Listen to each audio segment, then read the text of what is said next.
మీ సహాయం దయచేసి నిలబడుచున్న నన్ను నాయన మీ ఆత్మశక్తితో నా ప్రబంధన అభిషేకించి నాకు నీ బిడ్డలకి కావలసిన శ్రేష్టమైన ఉపదేశాన్ని మీరు మాతో మాట్లాడవాలి.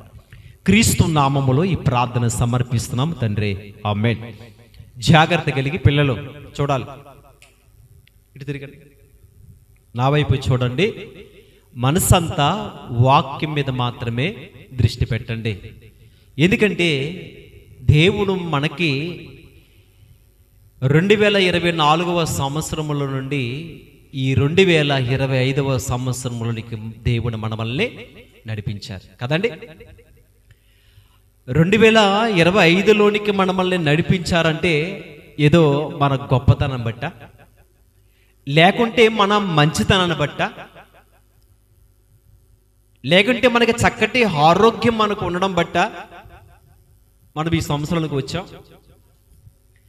ఈ 2025వ సంవత్సరంలోనికి మనం వచ్చామంటే దేవుని యొక్క దయ దీని వెనకాల ఎంతో ఉందని మనం ఏం చేయాలి, అది గ్రహించాలి. దేవుని దయ లేకపోతే, ఆయన కృప లేకపోతే, దేవుడు మనకి అవకాశాన్ని ఇవ్వకపోతే అసలు మన పరిస్థితి ఏంటో ఒకసారి ఆలోచించండి. ఎంతోమంది ప్రజలు ఎన్నో ప్రమాదాల చేత, ఎన్నో తెగుళ్ళ చేత, రోగాల చేత 2024లోనే ఎంతోమంది భూమిని విడిచిపెట్టి వెళ్ళిపోయిన వారు లేరా? మరి వారు కంటే మనం గొప్పవారమా? వారు కంటే గొప్పవారమా కాదు, కానీ దేవుడు మనల్ని ప్రేమించి ఈ 2025వ సంవత్సరంలోనికి కూడా మనకి మరొక అవకాశాన్ని ఇచ్చింది. ఏంటంటే ఏమండి, మనం ఏదో నీతిమంతులుగా ఉన్నామానో, లేదా భక్తుపరులుగా ఉన్నామానో, లేకుంటే దేవుని దృష్టికి యోగ్యముగా బ్రతుకామానో ఈ సంవత్సరం మనకి ఇవ్వలేదైనా తెలుసండి. ఎందుకు ఇచ్చారంటే మనల్ని ప్రేమించి మన పట్ల దయ చూపించి ఈ సంవత్సరం మనకే ఇచ్చారు. అందుకే వాక్యాన్ని ఒకసారి పరిశీలించుకుంటూ ముందుకు వెళ్దాం. కీర్తనల గ్రంథము 65వ కీర్తన. కీర్తనల గ్రంథము, ఆయన దయ ఎంత గొప్పదో, ఎంత కనికరమ గలిందో, మన పట్ల ఎంతగా ఆయన దయ చూపుతున్నారో ఆయన దయను గురించి మనం ఆలోచించుకుంటూ ఈరోజు ముందుకు వెళ్దాం. కీర్తనల గ్రంథం 65వ కీర్తన 11వ వచనం. సంవత్సరమును ఒకసారి చూడండి. సంవత్సరమును నీ దయా కిరీటము ధరింపచేసి ఉన్నావు, నీ జాడలు సారము ఎదజల్లుచున్నవి. ఆ మాట ఫస్ట్ ఓ సందర్భం చూడండి. సంవత్సరమును, ఆ మాట చూడండి. అంటే సంవత్సరమును అంటే సంవత్సరాన్ని ఇచ్చారు. సంవత్సరము కాకుండా మనకి మరొకటి ఇచ్చాడు. ఏంటది? దయా కిరీటం. 2024వ సంవత్సరంలో నుండి 2025వ సంవత్సరంలోకి వచ్చామంటే సంవత్సరాన్ని ఇచ్చాడు ఆయన. మరొకటి ఏంటో తెలుసా? దయను కూడా మనకి ఇచ్చాడు. అదే దయా కిరీటం. దీని గురించి కొన్ని సందర్భాల్లో బర్త్డే కార్యక్రమంలో ఈ మాటల గురించి వివరించాను నేను మీతో కదా.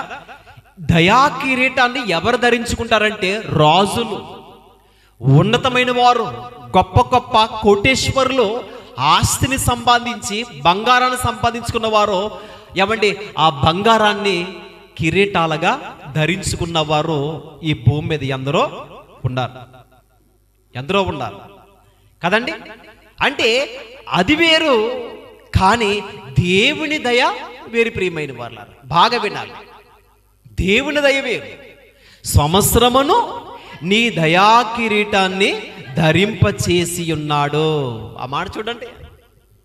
మరొక సంవత్సరంలోనికి మనము అడుగు పెట్టడానికి ఉన్నామంటే ఏమండి, ఆయన దయ లేకపోతే, ఆయన కృప లేకపోతే, మనల్ని ప్రేమించి మనకి ఏమండి ఒక భిక్షగా ఇచ్చాడని మనం ఆలోచించాలి. ఆయన ఇది తెలుసా, 2024లో ఎంతో మంది ప్రజలు భూమిని విడిచిపెట్టి వెళ్ళిపోలేదా? మరి మనకి ఎందుకు ఇచ్చారు తెలుసా? ఆయన మన పట్ల దయను చూపుతున్నాడు. సంవత్సరం ఇచ్చాడో దయను చూపించాడు. చూసారా? మన చూపు బాగోపోయినా, మన మాటలు బాగోకపోయినా, మన ఆలోచనలు చెడిపోయినా, మనం దేవుని కొరకు బ్రతకకపోయినా కానీ మరొక సంవత్సరం ఇచ్చాడంటే ఆయన దయ చూపిన దేవుడు. అందుకే కీర్తనల గ్రంథము ఇదే కీర్తనల గ్రంథము 86వ కీర్తన, దయచేసి మాటను చూడండి. కీర్తనల గ్రంథము 86వ కీర్తన 5వ వచనం. ప్రభువా నీవు దయాళుడువు, క్షమించుటకు సిద్ధమైన మనస్సు గలవాడవు. ఆ మాట చూడండి. ఏంటంటే ఆయన ఎవరండి? ప్రభువా నీవు దయాళుడువు, క్షమించుటకు. ఎంత మంచి మనసు కలిగిన దేవుడు అండి ఆయన. అంటే మన మీద ఏం చూపుతున్నాడు ఆయన? దయా. అంటే మనం పాపములో ఉన్నప్పటికీ కూడా మన ప్రభు మన పట్ల ఏమి చూపుతున్నాడని ఆలోచించాలి. దయా. ఆయన మాట్లాడుతున్నాడు, దావీదు గారు మాట్లాడుతున్న సందర్భాన్ని చాలా జాగ్రత్తగా మనం ఆలోచించినట్లయితే, ప్రభువా నీవు దయాళుడవు, క్షమించుటకు సిద్ధమైన మనస్సు గలవాడు. ఆయన మనస్సును సార్ ఆలోచించండి. 2024లో ఎలా బ్రతికామో ఎవండి మనకు తెలుసు. ప్రియమైన మాట, దేవుని నామాన్ని ఎంతగా ఆయాసం పుట్టించామో, కోపాన్ని పుట్టించామో, దేవునికి విరోధముగా బ్రతికామో, ఆయన కొరకు సరిగా బ్రతకకపోయినా, ఆయన మాట వినకపోయినా, ఆయన మాటకి విధేయత చూపించకపోయినా, ఆయన విడిచిపెట్టి లోకమనే పాపములో బ్రతికినప్పటికీ కూడా క్షమించడానికి సిద్ధ మనసు కలిగి ఉన్నాడు. చూడండి, ఆయన దావీదు గారు ఏం మాట్లాడుతున్నారండి? జాగ్రత్తగా ఆలోచించండి.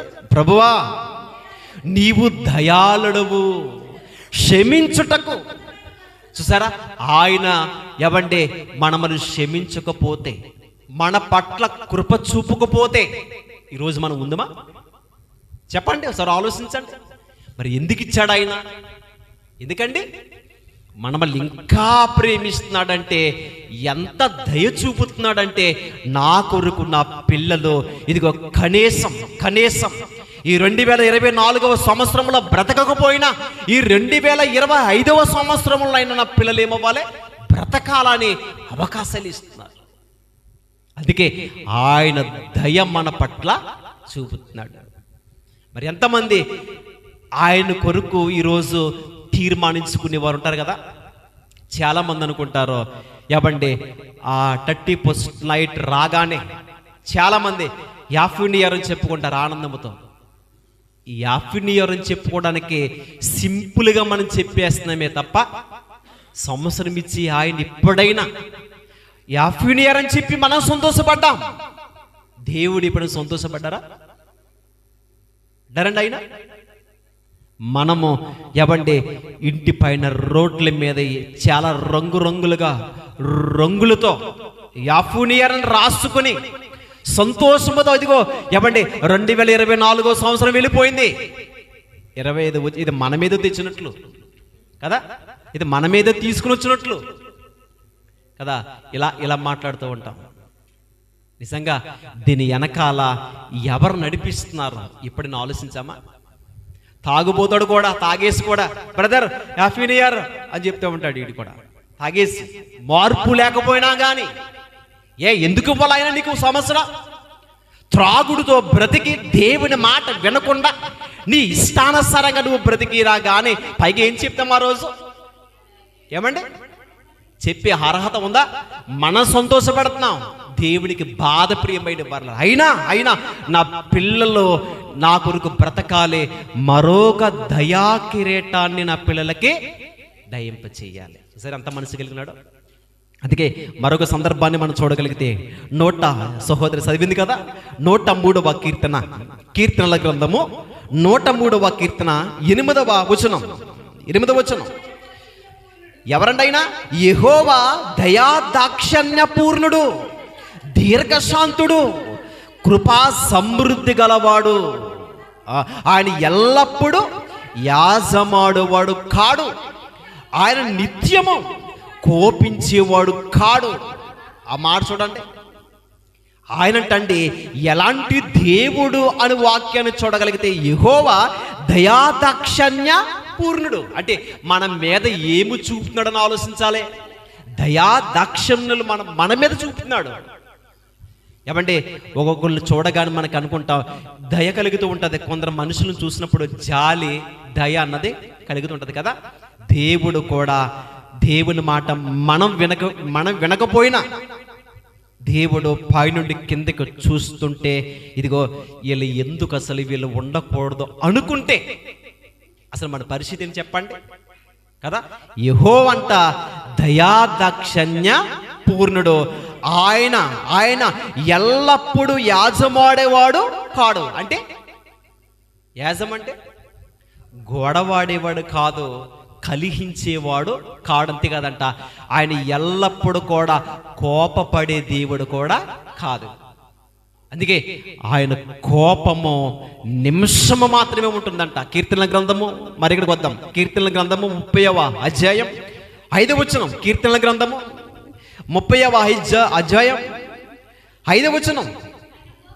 ఆయన కోపము నిమిషము మాత్రమే ఉండును, ఆయన దయ ఆయుష్కాలం ఉండును. అది చూసాను, ఆయుష్కాలమంతా నిలుచును. చూడండి సరిపోద్ది. ఆయన దయ చూసారా, ఆయన దయ కాపాటే, దయ చూపున దేవుడు కాపాటే మనం అందరము ఈ 2025వ సంవత్సరంలో సజీవంగా ఉన్నాం. ఏమండి మన తెలివితేటలో లేకుంటే ఎక్సర్సైజులు చేసి కదా, లేకపోతే ఉదయాన్నే లెగిసి జాయింగ్ చేసి మనం ఏదో చక్కగా ఆరోగ్యాన్ని కాపాడుకోవడం బట్టి మనం సజీవంగా ఉన్నామనుకోవచ్చు కదండి. దేవుడు మన పట్ల చూపింది ఏంటంటే మన పట్ల దయ చూపించాడు, కనికరమను మన పట్ల చూపాడు. అందుకే ఈరోజు మనం అందరం ఎలా ఉన్నాం? సజీవులుగా ఉన్నాం. చూసారా, దీన్ని బట్టి మనం ఆలోచించాలి. ప్రభువా, ఎంతో మంది భూమిని విడిచి వెళ్ళిపోయారే, వెళ్ళిపోయినా కానీ మరి నేను ఎందుకు సజీవంగా ఉన్నాను? నా తెలివితేటలా, నా గొప్పతనమా, నా మంచితనమా, లేకుంటే నాలో భక్తుందా, నాలో విశ్వాసం ఉందా, లేదా నీ కొరకు ఏమైనా పాపాన్ని విడిచిపెట్టి పరిశుద్ధంగా ఏమైనా నేను బ్రతికానా? బ్రతకకపోయినా కానీ మరొక వసంతములోనికి నడిపించడానికి అవకాశం ఎందుకు ఇచ్చారు నాకు? ఎవరు నశించుట ఆయనకి ఇష్టం లేదు. చూసారా, నశించుట. రక్తము కార్చింది, ప్రాణాన్ని పెట్టింది, మన కొరకు సిలువలో బలైపోయింది. మనము నశించుకోవడానికి కాదు. నా పిల్లలని భూమి మీదకి పంపించిన కన్న తండ్రి నా కొరకు పరలోకములో ఉండాలి, నాతో ఉండాలి. అందుకే ఆయుష్ ఇచ్చింది, మరొక సంవత్సరం ఇచ్చింది. మనం ఎలాంటి వారం తెలుసా? ఎలాంటి వారం అంటే అక్కడికి ఎందుకు కనబడుతుంది చూడండి. ఎన్ని వచనం? 10వ వచనం. మనము మన పాపముల బట్టి మనకు ప్రతీకారము చెయ్యలేదు. ఎలాగంటే అండి చూసారా, అంటే మన పాపములను బట్టి అంటే మనకు ప్రతీకారము చెయ్యలేదు.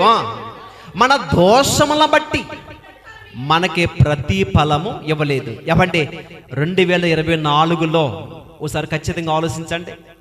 నేను నీతిమంతుణ్ణి, పరిశుద్ధుణ్ణి, గొప్పగా బ్రతికాను. చూపు విషయంలో కానీ, మాట విషయంలో కానీ, ఏ విషయంలో కూడా ప్రభు దృష్టికి నేను విరోధముగా లేకుండా భక్తిగా బ్రతికానని ఛాలెంజ్గా మనం చెప్పగలమా? చెప్పండి, చెప్పలేం. అక్కడ కనబడుతుంది. ఏమండి ఎంత చక్కగా ఆయన మాట్లాడుతున్నాడో దావీదు గారు చెప్తున్నారు. మన పాపములను బట్టంట ఏమండి మనకు ప్రతీకారము చేయలేదు. ఒకవేళ ప్రతీకారం అంటే ఏంటి? చేయాలనుకుంటే చెప్పండి, ఒరే మీరు నా కొరకు సరిగా బ్రతకలేదురా, మీకు మరణమే రావాలి అనుకుంటే మన పరిస్థితి ఏంటి? అలా చూపడైనా అలా చూపలేదు. మన దోషాల బట్టి, మనం చేసే దోషాన్ని బట్టి మనకేమివ్వలేదంట ఆయన ప్రతిఫలం ఇవ్వలేదు. మనకి ప్రతిఫలం ఇవ్వకుండా, మనం చేసే పాపానికి ప్రతిఫలం ఇవ్వకుండా మనల్ని ఏం చూపుతున్నాడు ఆయన? ప్రేమించే దేవుడు కాదండి, దయ చూపే దేవుడు కాదనుకుంటున్నారా? ఏమండి అంటే భూమి కంటే ఆకాశం ఎంత ఉన్నతముగా ఉన్నదో ఆయన యందు భయభక్తులు గలవారి ఎడల ఆయన కృప, అంత అధికముగా ఉన్నది. ఏమండి, పాపము చేసే వారి విషయంలోనే ఆయన దయ అంత ఉంటుంటే, మరి దేవుని పట్ల నిజముగా భయభక్తులు కలిగి ఉంటేనంట, ఏమంటే భూమి కంటే ఆకాశం ఎంత ఉన్నతముగా ఉన్నదో ఆయన కృప కూడా అంటండి ఎంతలా ఉంటుందంట, అంత అధికముగా ఉంటుందంట. చూసారా, పాపములు బ్రతుకుతుంటేనే దేవుని మాట వినకపోయినా కానీ ఆయన దయ ఉంటుంది. మరి దేవుని పట్ల ఒక్కసారి భయభక్తులు కలిగి ఉంటేనంట, ఒకసారి ఆలోచించండి. చాలామంది ప్రమాణాలు చేసినప్పుడు ఏం చెప్తారు? ఆకాశానికి భూమికి అంత అంటారు కదా, అవునా? అంత చూపించారంటే దానికి దీనికి అంతు లేదని. ఆయన కృప ఎలాంటిదంట అండి చెప్పండి. అది ఎవరి విషయంలో మాట్లాడుతున్నాడు ఆయన? ఎవరి విషయంలో అండి? భూమి కంటే ఆకాశం ఎంత ఉన్నతముగా ఉన్నదో ఏమండి అని చెప్పి ఆయన యందు భయభక్తులు గలవారి ఎడల ఆయన కృప, చూసారా, ఆయన కృప ఎంతలా ఉంటుంది. అందుకే ఆయన కోపం నిమిషం మాత్రమే ఉంటుంది. ఆయనకు కోపం అంటండి సరిగా రాదు. మనం మాట వినకపోయినా కానీ గమ్మున కోపపడ ఆయన. అలాగనుకుంటే ఏమండి, భూమి మీద నరులను చూస్తుంటే ఎలా కనపడుతున్నారు? బొత్తిగా దారి తొలగి బొత్తిగా చెడి ఉన్నారంట. ఒక్కడను లేడు, నీతిమంతుడు లేడు ఒక్కడను. మరి ఎవరికి వాళ్ళ పరలోకం చెప్పండి? ఒరే వీళ్ళెవ్వరిలో దేవునికి నాకు పనికి రాకుండా ఉన్నారా ఎందుకులే అనుకుంటే ఈరోజు ఈ భూ ప్రపంచములో మానవులే ఉండరు ప్రియమైన వాళ్ళు. అంటే అవకాశాలు ఇస్తుంది. ఎందుకంటే నా పిల్లలు నా కొరకు బత్తిగా బ్రతకాలి. సరే, మరి ఎన్నో తీర్మానాలు తీసుకుంటాం, వాగ్దానాలు తీసుకుంటాం. చాలా మంది వాగ్దానాలు తీసుకుంటాం. ఇదేమండి, ఒకవేళ వాగ్దానం అనుకుంటాం, కనీసం ఆ వాగ్దాన ప్రకారంగా అయినా బ్రతుకుదామా? వాగ్దానాల కోసం అని తీసుకుంటా కానీ ఏవండి, దేవుడిచ్చే వాగ్దానాలు వేరు, మనుషులు యొక్క ఏర్పాటు చేసే వాగ్దానాలన్నీ వేరు. బైబిల్లో చాలా ఉన్నాయి. శాపగ్రస్తుడు అయిపోతావు అని ఉంటుంది. అది కలిపారు, అందులో కలిపారు. ఇంకో గమ్మున సపోజ్ ఆ మధ్యలో పెడతారు, తీసుకోండి అని ఇతర సహోదరి ఎవరికి పట్టుకొచ్చి గమ్మున అలా వెతికి దీన్ని తీసామనుకోండి, గమ్మున ఏమంటుంది, నువ్వు దేశీది మరం అయిపోదామని వచ్చింది అనుకో, పరిస్థితి ఎలా ఉంటుంది? నేను దేశీది మరం అయిపోతానా అని మళ్ళీ అంటే దాంట్లో పెట్టేసి ఇంకోటి తీసుకుంటాం. ఎందుకని? అది మనకు కావలసింది తీసుకుంటాం మనం కదా. కానీ వాగ్దానం అన్నది ఏదో సంవత్సరానికి ఒకసారో ఏమంటే రోజుకి ఒకసారో క్యాలెండర్ మీద కనబడుతున్న వాగ్దానాలు ఇది కాదు. జీవితంలో మనం దేవుని పట్ల భయభక్తులు కలిగి ఉంటేనంట ఈ వాగ్దానాలన్నీ కూడా ఎవరికే? మనకే. ఇది ఒక్కటి కాదు అన్ని 26 పుస్తకాలలో దేవుడు మనకిచ్చిన ప్రతి వాక్యం మన వ్యక్తిగత జీవితానికి సంబంధించింది. నువ్వు నీతిగా బ్రతికితే ఇదిగో దేవుడికి తోడై ఉంటాడు. అక్కడ వాక్యం కనబడుతుంది చూడండి, నీవు నడుచు మార్గం అంతట్లో నీ దేవుడని యెహోవా నీకు తోడై ఉండాలంటే ఎన్నో సందర్భాలు చెప్పాను నేను మీకు కదా. నీవు కుడికి కానీ ఎడమక కానీ తొలగక నేను నడిపించే మార్గము గుండా నువ్వేం చేయాలి? నడవాలి. నడిస్తే నేను ఆ రోజు ఎవరికి తోడై ఉన్నానో చెప్పండి? మోషేకి తోడై ఉన్నట్లు నేను నీకును యెహోషువ నీకు తోడై ఉంటానని చెప్పాడు కదండి. ఆ రోజు ఎవరికి తోడై ఉన్నాడు? యెహోషువకి. యెహోషువ గ్రంథం 1వ అధ్యాయంలో ఈ సందర్భాలు ఉంటాయి, మీ చదవండి. యెహోషువ గ్రంథం ఒకసారి వెళ్దాం, వచ్చాం కదా, చూడమ్మా. యెహోషువ గ్రంథం 1వ అధ్యాయం 3వ వచనం, నేను మోషేతో చెప్పినట్లు మీరు అడుగుపెట్టు ప్రతి స్థలమును మీకు ఇచ్చుచున్నాను. ఏంటి ఇచ్చుచున్నది? కానాను. ఇశ్రాయేలు ప్రజలు ఐగుప్తు నుండి బయలుదేరుతున్నారు. ఎక్కడికి? కానానికి వెళ్తున్నారు. నేను ఏ కానాని వాగ్దానం చేశానో ఆ వాగ్దానం చేసిన ప్రదేశానికి మిమ్మల్ని అందరినీ తీసుకు వెళ్తాను. మోషే నాయకత్వం అయిపోయింది. ఇప్పుడు ఎవరున్నారు చెప్పండి? యెహోషువకు వచ్చింది. యెహోషువ ఇశ్రాయేలు ప్రజలందరినీ ఏం చేస్తున్నాడు? ఆయన నడిపిస్తున్నాడు. ఆయన నడిపించినప్పుడు దేవుడు మాట్లాడుతున్నారు యెహోషువతో. చదువు, నీవు బ్రతుకు దినములన్నిటి ఏ మనుషుడును నీ ఎదుట నిలవలేడని నేను మోషేకు తోడైనట్లు నీకును తోడైందను, నిన్ను విడువను, ఏమండి ఈ మాట ఉంటుందా లేదా? వస్తుందా రాదా? నిన్ను విడువను కదా. ఈ మాట బాగా ఆలోచించండి. నిన్ను విడువను, నిన్ను ఎడబాయను అంటున్నాడు. తర్వాత కిందకి రండి. నిబ్బరమ కలిగి, ఈ మొక్క కూడా వస్తుంది. నిబ్బరమ కలిగి ధైర్యముగా ఉండి వాగ్దానం ఇది మొక్క ఉంటుంది. ఇందాక మనం చదవని చూడండి, అది ఉంటుంది, ఇది ఉంటుంది. తర్వాత కిందకి, వారికి ఇచ్చిదనని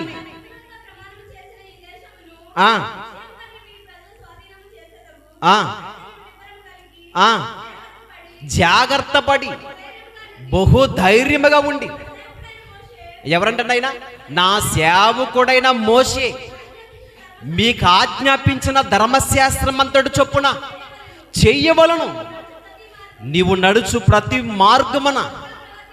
ఎలా ప్రవర్తించాలి? అలా ప్రవర్తిస్తున్నారు ఈరోజు. వాక్యము చేత చక్కగా ప్రవర్తించినట్లయితే ఏం చేస్తానన్నాడు ఆయన?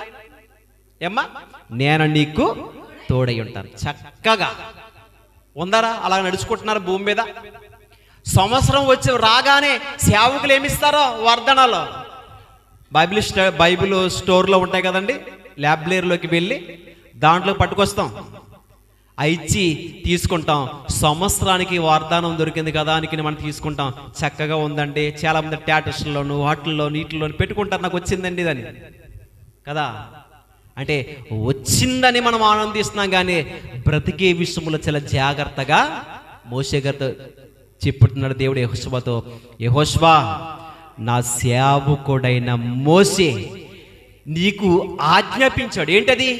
ధర్మశాస్త్రములో ప్రతి విషయములు, ఏ విషయంలో ఏమవకూడదో తప్పుపోకుండా, అది కుడికి గాని ఎడమకు గాని తొలగని ఎడల, ఇదిగో ఈ ధర్మశాస్త్రంలో రాయబడిన ప్రతి మాట విషయంలో నువ్వు నడుచుకుంటే నా సేవకుడికి ఏ విధంగా అయితే నేను తోడై ఉన్నానో నీకును. ఈరోజు బైబిల్ గ్రంథంలో మనకి వాక్యాలు ఉన్నాయి కదా. దేవుడు ఏదైతే ఆజ్ఞాపించారో దాని ప్రకారంగా ఈ భూమి మీద మనము కూడా నడుచుకున్నట్లయితే గనక ఏమండి, దేవుడు మనకి ఖచ్చితంగా మనకు ఫలానది కావాలి అని అడిగితే ఖచ్చితంగా ఇస్తారు ఎవరైనా. అందుకే ముందు మనం దేన్ని వెతకాలి? ముందు ఆయన నీతిని, ఆయన రాజ్యమును మొదట వెతకండి అంటున్నాడు. నీతి, ఆయన నీతిమంతుడని మనం తెలుసుకోవాలి. ఆయన రాజ్యం అంటే ఏంటి? నేను పరలోకానికి వెళ్ళడానికి నేను సిద్ధంగా ఉన్నాను. పరలోకానికి వెళ్ళడానికి సిద్ధంగా ఉన్నామంటే ఈ భూ సంబంధమైన వాటి విషయాన్ని దేవుడు వరా అసలు పరలోకానికి వెళ్ళడానికి అర్హత ఉందా లేదా అని కూడా ఎక్కడ మనము గ్రహించాలి? భూమి మీద పరలోకానికి వెళ్ళే అవకాశాలే మనకి లేనప్పుడు ఈ భూ సంబంధమైన మీదకి వెళ్ళి మనం అది కావాలి ఇది కావాలని అడిగినట్లయితే అవి మనకు వస్తాయా? రావు. మనం ఏమనుకుంటామంటే ఈ లోక సంబంధమైన వాటిల్నే అడుగుతూ ఉంటాం కదా. అందుకే దేవుడు చెప్తున్నాడు, ఇదిగో మీకు తల్లిదండ్రులుగా మీరు ఉన్నారు కదా, మీ పిల్లలు ఎవరైనా రొట్టెని అడిగితే రాతినిచ్చినా, చేపనడిగితే పామునిస్తారాలో ఎవరు కదా. మీకు పుట్టిన పిల్లల విషయంలోనే మీ పిల్లలు మిమ్మల్ని అడుగుతున్నప్పుడు ఇదిగో నాకు ఫలానది కావాలని ఒకవేళ రొట్టె అడుగుతున్నప్పుడు రాయిస్తారా? ఏమని అడుగుతామంటే మన పిల్లలు నాకు ఫలానది కావాలన్నప్పుడు మన పిల్లలకి అలా పెడతామా? చేతిలో పెట్టలేం, అవునా కాదండి?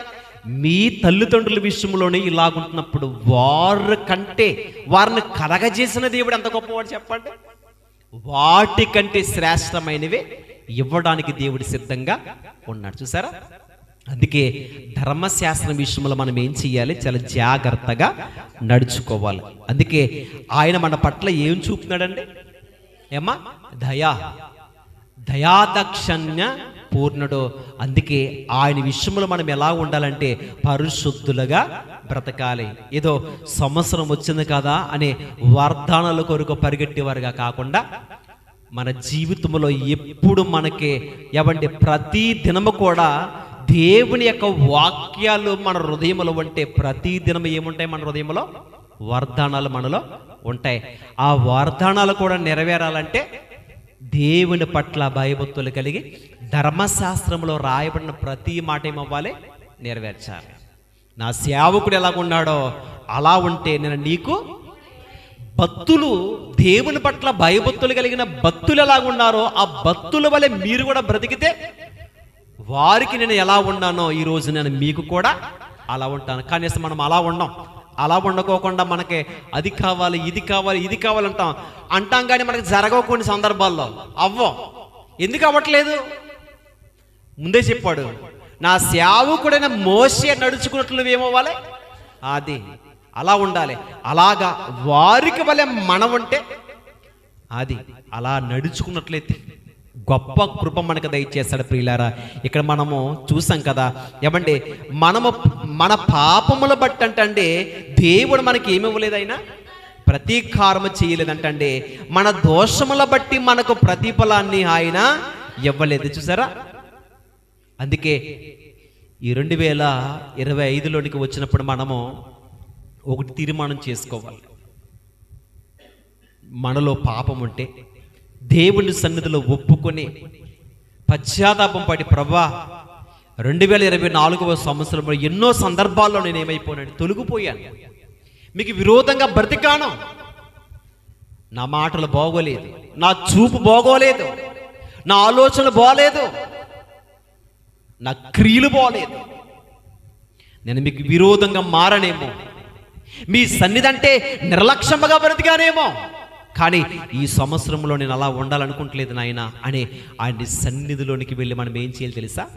ప్రార్థన చేయాలి. ఎలాగా? ఒకసారి చూద్దాం. యోహాను మొదటి పత్రిక ఎలా మనం ఉండాలి, ఎలా అడగాలి చూద్దాం. మొదటి అధ్యాయం 9వ వచనం, మన పాపములను మనము ఒప్పుకునని ఎడల ఆయన నమ్మదగిన వాడును నీతిమంతుడు గనక ఆయన మన పాపములన్నిటిని క్షమించి సమస్త దుర్నీతి నుండి మనలను పవిత్రులుగా చెయ్యను.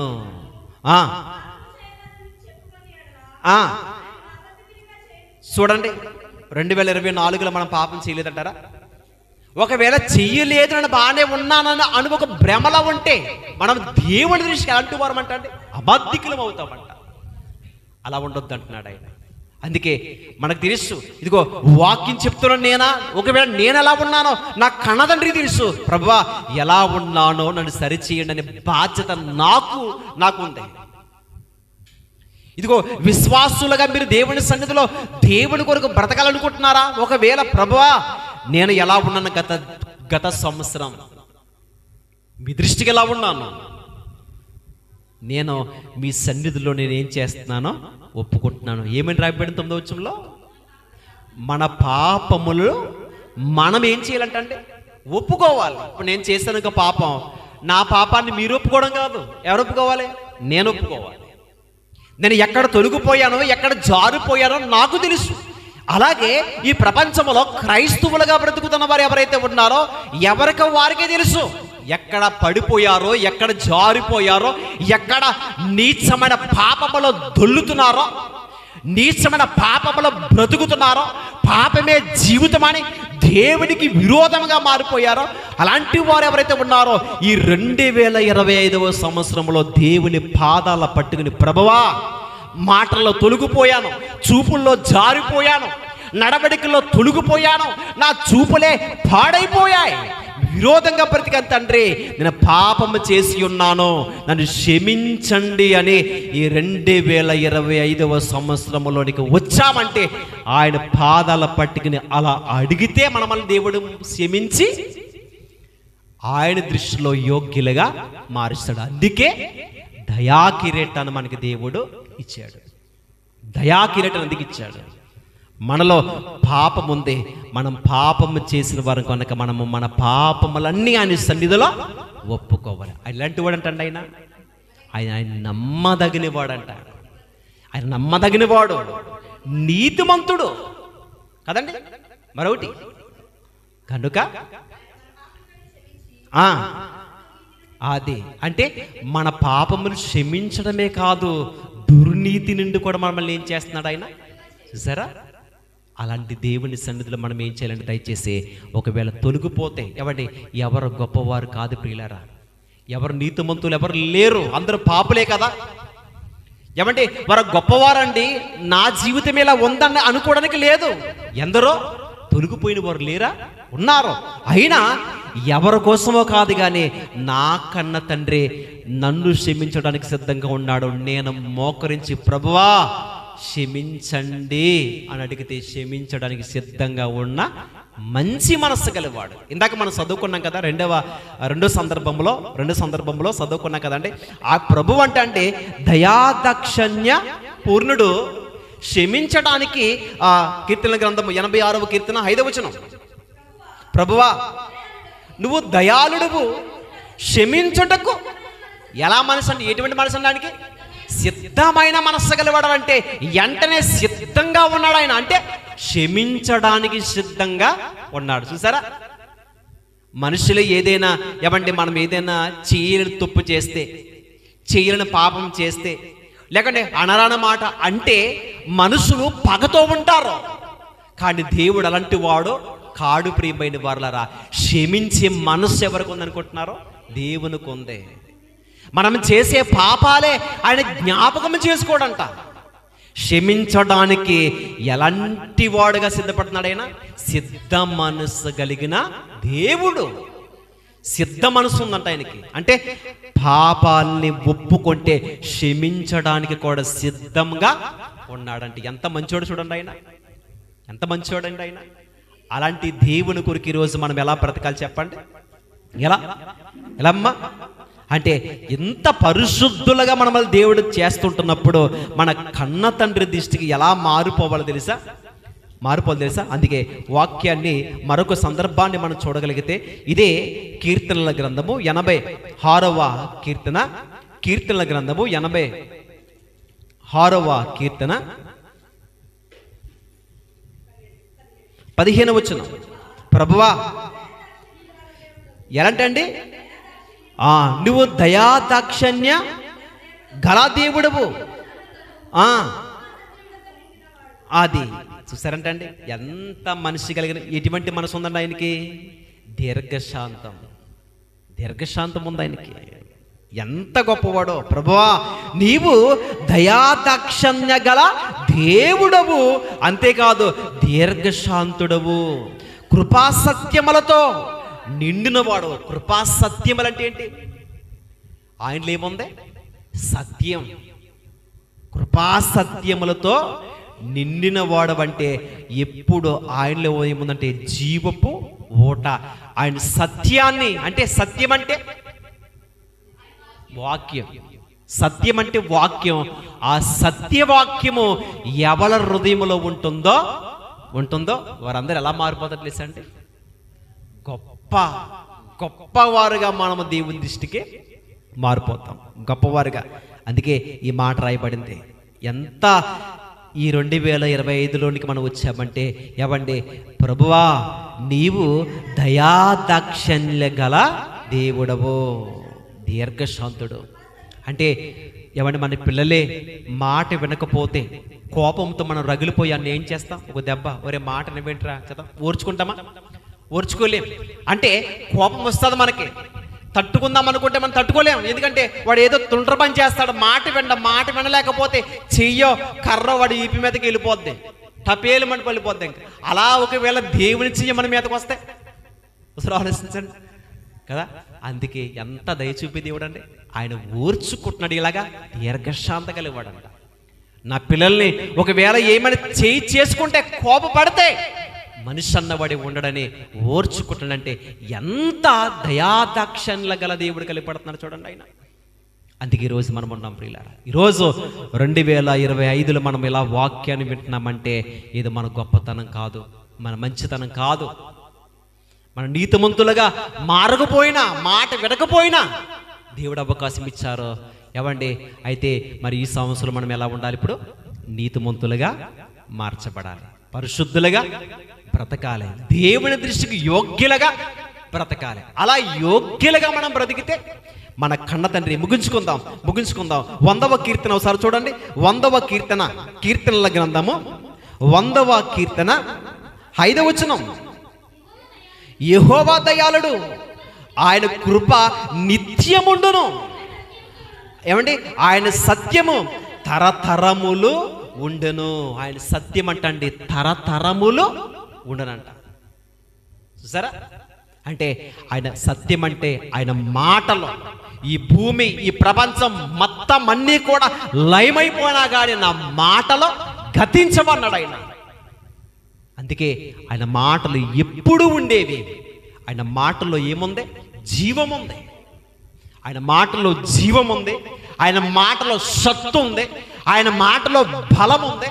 బలహీనముగా ఉంటున్న వారిని కూడా బలపరిచేది ఏంటనుకుంటున్నారు? ఆయన వాక్యం. ప్రియమైన వాళ్ళారా, అందుకే ఆయన దృష్టిలో మనం ఎలా మారాలంటే ఏమంటే ఆయన దయలోనికి మనం ఖచ్చితంగా రావాలి. యెహోవా దయాళుడు, ఆయన కృప నిత్యం ఉంటుందంట. ఆయన కృప ఎలా ఉంటుందమ్మా? చూసారా? ఆయన కొరకు మనం బ్రతికితే ఎప్పుడు ఆయన కృప ఉంటుంది. చాలామంది ఏమంటే మనుషులు ఉంటారు కదా అని కృప ఎవరైనా ముందు వెళ్తుంటే వాళ్ళు వస్తారు, నా కొడుక్కి నా కృప ఉండాలి అంటారు అలాగా కదా. ఆయన మనుషుల కృప కాదు, ఎవరి కృప? దేవుని కృప కావాలి. ఇదిగో రోడ్డు మీద వెళ్తున్నారు అనుకోండి, రోడ్డు మీద వెళ్ళగానే ఎవరొకరు ఎదురు వస్తూ ఉంటారు. ఎందుకని? ఉదయాన్నే ఇంట్లో నుంచి బయలుదేరి వెళ్ళారు అనుకోండి, ఇంట్లో వాళ్ళు ఎవరికో మనోళ్ళు ఎవరికో రావాలి ముందు. కీడు అపాయం మనకు వచ్చేద్దని భయం. అంటే కోపదిలిచేది ఎవరు? మనుషులా? మనుషులు కాదు కదా. ఇక్కడ ఏం రాయబడిందండి? ఏం రాయబడింది? యెహోవా దయాళుడు, ఆయన కృప నిత్యముండును. ఆయన సత్యం అంటండి తరతరములు కూడా ఉంటుందంట. తరతరములు. అలాంటి సత్యవంతుడైన దేవుని రోజు మనం నిర్లక్ష్యముగా బ్రతికితే పరిస్థితి కదండి. అందుకే మనం ఎప్పుడు ఎవండి మోకాళ్ళు వేయగానే ప్రభువా నన్ను ఎంత ప్రేమించారో, ఎంత దయాళుడువో నీవు, నీ దయ లేకపోతే ఈరోజు నేను సజీవంగా బ్రతకలేను నాయన, ప్రేమించారు కదా అని ఆయన దయ కోసం చూడాలి. అందుకే 119వ కీర్తనలో కూడా కనపడుతుంది చూడండి. 119వ కీర్తన ముగించుకుందాం. 119వ కీర్తన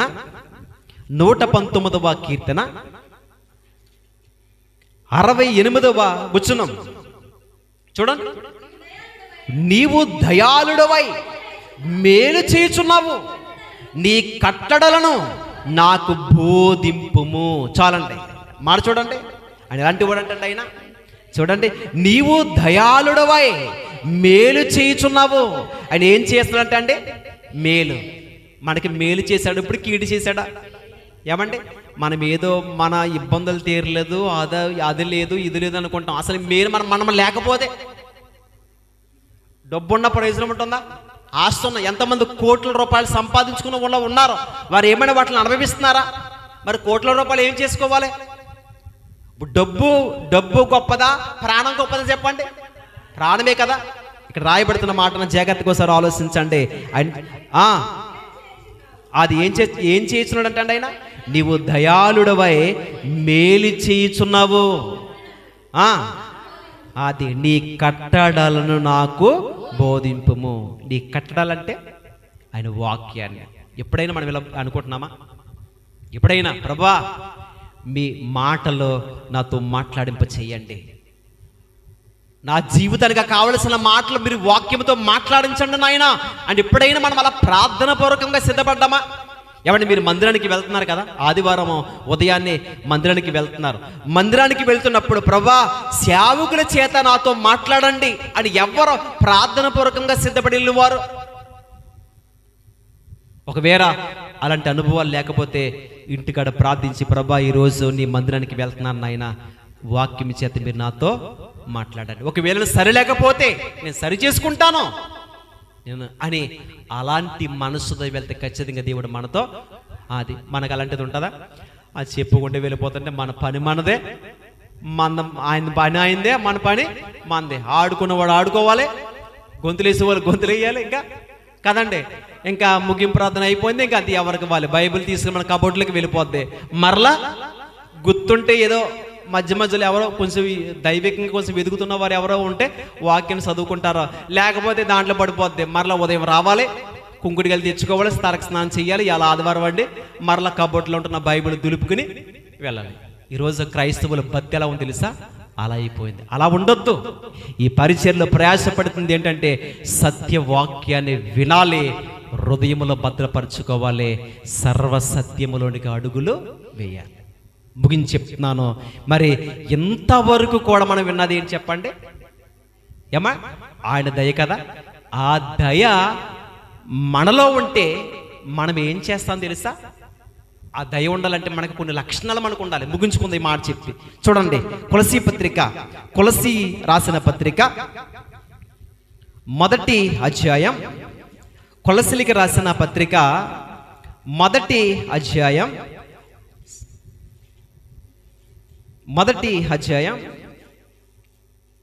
12వ వచనం.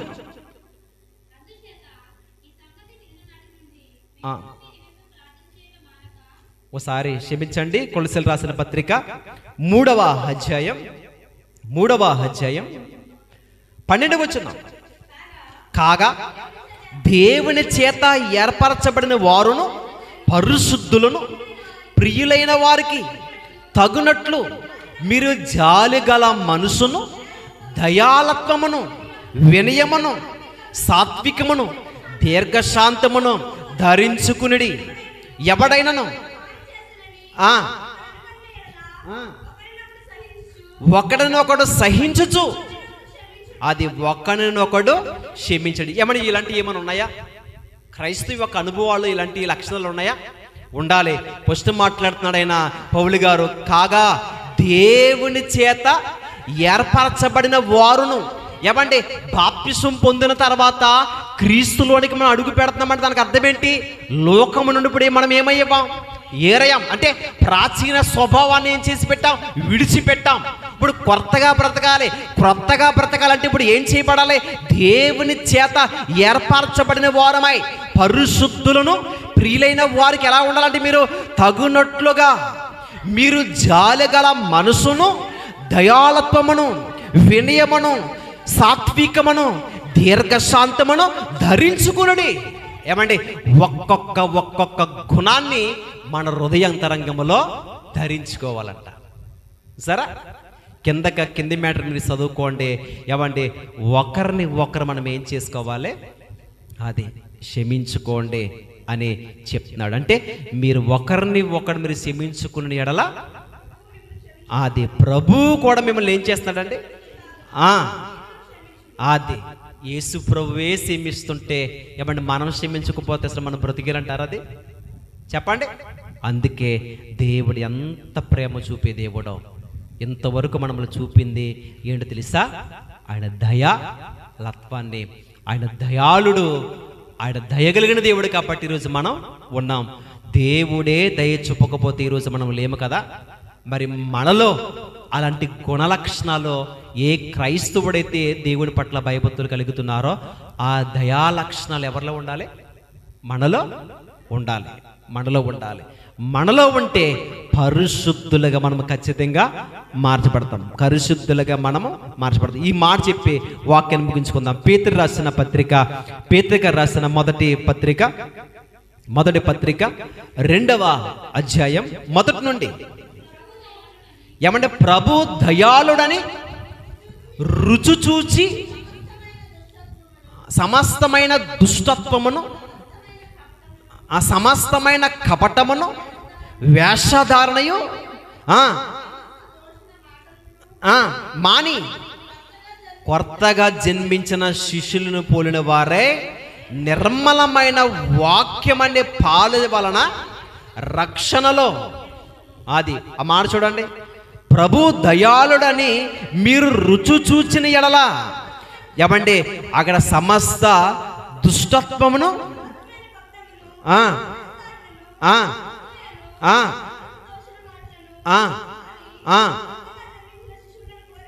చాలండి. ఏమండి, ఇంటికి వెళ్ళాక ఈ వాక్యాన్ని చదువుకోండి. ఇదిగో ఎలా ఉండాలి అని దేవుడు చెప్తున్నాడో మన వాక్యములో ఉంటున్న రుచి మనకి బాగా తెలుసు. ఏ సేవకుల బోధ ఎలా ఉంటుందో కూడా మనకి బాగా తెలుసు. కానీ బ్రతకడమే ఈరోజు మనుషులకి చేత కాదు. అవునా కాదు చెప్పండి? ఎవరి వాక్యం ఎలా ఉంటుందో మనకు తెలుసు, కానీ ఈ గుణ లక్షణాలు మనము బ్రతకడం మనకి సరిగా తెలియదు. యెహోవా దయాళుడని రుచి మనకు తెలుసా తెలీదా? వాక్యములో ఉంటున్న రుచి మనకు తెలుసు. ఏ కూర ఏ టేస్ట్ ఉంటుందో మనకు తెలుసు కదా, వాక్యము కూడా ఎలా ఉంటుందో కూడా మనకు తెలుసు. మరి తెలిసినప్పుడు కొన్ని లక్షణాలు కలిగి మనము నడుచుకోవాలి. నడుచుకుంటేనే పరలోకానికి వెళ్ళే భాగ్యం మనకి దక్కుతుంది. ప్రార్థన చేసుకుందాం, అందరూ ప్రార్థన చేసుకుందాం. ప్రార్థనలు ఏకీపించండి. మహాగణుడా, మహోన్నతుడా, పరిశుద్ధుడా, మీ ఘనమైన మీ శ్రేష్టమైన నామముకు మీ ఉన్నతమైన కృపకు స్తోత్రాలు. సహాయకుడా, మీకు అనేకమైన వందనాలు తండ్రి. దేవా, ఈ 2025వ సంవత్సరం మాకు ఇచ్చింది. మేము గొప్పవారమనో, నీతిమంతులమనో, పరిశుద్ధులమనో, మేము ఏదో మీ కొరకు పరిశుద్ధులుగా బ్రతకామేనేమో అని మాకు ఇవ్వలేదు. కానీ మా పట్ల దయాదాక్షిణ్య పూర్ణుడవై ఉండి మీ కృప మాకు ఇచ్చి కనీసం ఈ సంవత్సరంలోనైనా మీ కొరకు భయభక్తులు కలిగి బ్రతకాలి, పాపములో పడిపోకుండా నీతిమంతులుగా మారాలని అవకాశం ఇచ్చారని ఇంతవరకు నాయన మీ మాటలు విన్నాం. ఎంత మంచి మనసు కలిగిన వాడవయ్యా, క్షమించడానికి సిద్ధ మనస్సు కలిగిన దేవుడవయ్యా. ఈ లోకంలో మనుషులే క్షమించకపోయినా నీవు క్షమించడానికి ఇష్టమైన మనస్సు కలిగిన దేవా, మీకు వందనాలు తండ్రి. ఇదిగో ప్రభా, ఈ నూతన ఆదివారములో మేము ఉన్నాం. ఈ జనవరి మొట్టమొదటి వారములో మీ మందిరములో గడిపే భాగ్యం ఇచ్చారు.